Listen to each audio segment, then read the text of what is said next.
Thank you, Mr. Speaker. I rise today in strong support of the rule and the underlying joint resolution to begin the process of rolling back President Obama's war on coal. Not to be confused, that is the rule we're debating here today. That's the bill that's before us, not the other issue that's being discussed. I was proud that in the last Congress, I was the lead sponsor of the STREAM Act, H.R. 1644, which would have prevented the implementation of a new coal regulation that would have cost upwards of 70,000 good-paying jobs.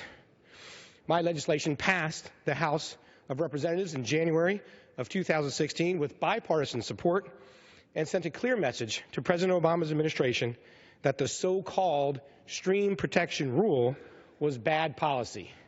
Unfortunately, my bill never received a vote in the U.S. Senate. Despite the clear message from Congress, the Obama administration in the final days issued a disastrous stream protection rule. Again, he did this as he was leaving the presidency in the final days before he left office. But don't let the clever name fool you. The new regulation will have far-reaching impacts for the coal industry. An industry, I might add, that provides over 90% of power generation for my home state of West Virginia. The rule prescribes a one-size-fits-all approach in defiance of common sense and the federal law. There is no need to rewrite over 400 regulations, and this rule does that other than as a blatant attempt to regulate the coal industry out of business. We cannot allow this rule to move forward, and thus we need to support the rule and the underlying joint resolution of disapproval. Let us not forget that former President Barack Obama promised that he would bankrupt the coal industry. People are losing their jobs and the dignity that comes with work. Our communities are also suffering. Fewer jobs means less economic investment and less hope.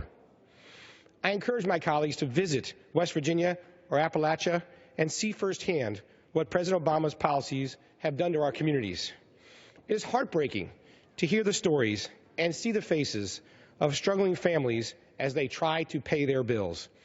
I stand today with those communities in rolling back the policies that have caused so much harm and pain.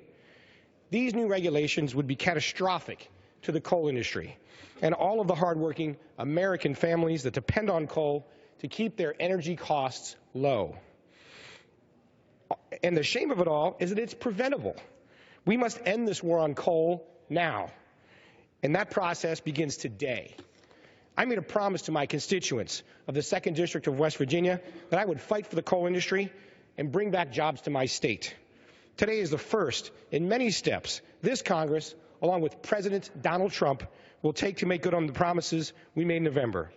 Again, I encourage support for the rule and the underlying resolution of disapproval and yield back the balance of my time.